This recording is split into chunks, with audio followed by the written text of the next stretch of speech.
আমরা কি এনসিপি কোনো গুপ্ত কিনা। প্রথম কথা হচ্ছে, যদি এনসিপি তো কোনো গুরুত্বপূর্ণ রাজনৈতিক দল না। 9 দফার সময় 7ম দফা, এটা হচ্ছে উদ্ভূত পরিস্থিতির কারণে 7ম দফা আসছে লেজুর ভিত্তিক ছাত্রদের নিষিদ্ধ করতে হবে। একটা বিষয় যে এখানকার ছাত্র, আমি বারবার করে এটা আলোচনা করছি যে পরবর্তী জুলাই থেকে অগস্ট পরবর্তীতে এখানে আলাপটা কি হবে, যে ছাত্ররা যে থাকবে কি থাকবে না, কি ধরনের থাকবে, লেজুবিতে থাকবে কি থাকবে না, সেটা আলাপ আলোচনার মাধ্যমে একটা চুক্তির মাধ্যমে সেটা ঠিক হবে। তা আমরা বলছি, আমরা কাউকে বাধা দিই নাই যে অমুক লেজুবিতে তাকে বাধা দিই নাই, কিংবা আমরা লেজুবিতে শেয়ার আপনার ভিন্ন, সেই জায়গা থেকে আমরা কাউকে বাধা দিই নাই যে ছাত্র রাজনীতি করতে পারবে না, শিবির করতে পারবে না, কিংবা হচ্ছে অন্য ছাত্র। সে আমরা শুধু বলেছি যে কি আগের যে রাজনৈতিক যে কালচারটা সেটা ফিরিয়ে আনা যাবে না। আমাদের অবস্থানের ক্ষেত্রে খুবই সুস্পষ্ট যে আগের যে কালচারটা হচ্ছে, আমরা বিদ্যমান যে কালচার আমরা বিলং করে এসেছি, সেই কালচারটা কোনোভাবে ফিরিয়ে আনা যাবে না।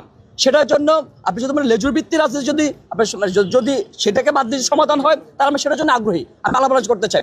আপনি একটা প্রশ্ন করেছেন যে হচ্ছে যে ছাত্র সংগঠন আমরা অন্যকে গুপ্ত বলতেছি, আমরা কি এনসিপি কোনো গুপ্ত কিনা। প্রথম কথা হচ্ছে, যদি এনসিপি তো কোনো গুরুত্বপূর্ণ রাজনৈতিক দল না, সেই জায়গা থেকে আমরা শুরুর দিনে বলেছি যে আমাদের সাথে কোনো, যেহেতু আমরা জুলাই গণঅভ্যুত্থানের স্পিড থেকে উঠে আসা ছাত্র সংগঠন, সেই জায়গা থেকে জুলাই গণঅভ্যুত্থানের স্পিডের সাথে সামঞ্জস্যপূর্ণ যে কোনো ছাত্র সংগঠন কিংবা দলের সাথে বলেন, রাজনৈতিক দলের সাথে বলেন, তাদের সাথে একটা আদর্শিক একটা হচ্ছে এলাই থাকবে, আমরা সেটা বলেছি।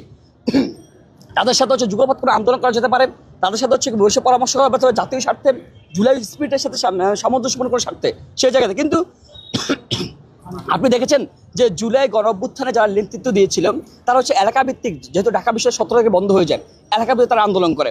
তো এই মানুষগুলো হচ্ছে গিয়ে কি ওয়ান কাইন্ড অফ, তারা হচ্ছে যে বৈষম্য পরবর্তী যে মূল যে অংশটা, সেটা এনসিপি দিয়ে রূপ নেয়। ওই মানুষগুলা সেই জায়গা থেকে তাদের যেহেতু এলাকার নেতৃত্ব তারা স্থাপন করেছিল, তো সেই নেতৃত্ব দেওয়ার জায়গা থেকে ওই মানুষরা সে জায়গায় সেটা ব্যক্তিগত জায়গা থেকে গেছে। আমরা বলেছি আমাদের যে গণতন্ত্রের ছাত্র সংসদ, ঢাকা বিশ্ববিদ্যালয় কিংবা সেন্ট্রাল কমিটি বলেন, আমাদের সাংগঠনিক কোনো অবস্থান সেখানে যায় নাই। যদি সাংগঠনিক অবস্থান যেত, তাহলে 3 তারিখে প্রোগ্রাম আমরা ঢাকা বিশ্ববিদ্যালয়ের প্রোগ্রামে, সেখানে আমরা সাংগঠনিকভাবে অবস্থা জানাইতাম। সে জায়গা থেকে ব্যক্তি আকারে গেছে, সেটার জন্য আমরা হচ্ছে কি ইন্টারনালি শৌকত, কিন্তু আমরা সাংগঠনিকভাবে ওইভাবে আমরা কখনো যাই নাই। সে জায়গায় বলতেছি সে জায়গা থেকে বলতেছি যে তাদের সাথে হয়তো বা জুলাই গণঅভ্যুত্থানের স্পিড থেকে উঠে আসে তারা একটা দল, রাজনৈতিক দল, আমরা একটা ছাত্র সংগঠন, তাদের সাথে আদর্শ একটা এলাই থাকতে পারে, একটা আন্ডারস্ট্যান্ডিং থাকতে পারে, কিন্তু কখনো যে দৃশ্যমান যে লেজুর ভিত্তি, ভাই দেখেন লেজুর ভিত্তি বলতে আমি যেটা বুঝি, প্রথম কথা হচ্ছে আমরা দেখেছি বিদ্যমান লেজুর ভিত্তি ছাত্র সংগঠনগুলোর কাঠামোটা কেমন, যে কালচারটা কেমন। আমরা দেখেছি যে ছাত্র সংগঠনের যে নেতা নির্বাচিত হবে, নেতা নির্বাচিত হয় মাদার পার্টির যে মেইন ব্যক্তির সাইনের মাধ্যমে, মূল ব্যক্তি কনসার্নের মাধ্যমে। কিন্তু আমরা এই ক্ষেত্রে আমরা বলেছি যে নেতা নির্বাচিত হবে এখানকার যে সংগঠক, সদস্য যারা আছে, প্রত্যেকের সরাসরি ভোটের মাধ্যমে, আলাপ আলোচনার মাধ্যমে, মতামতের মাধ্যমে, ভোটের মাধ্যমে এখানকার নেতা নির্বাচিত হবে।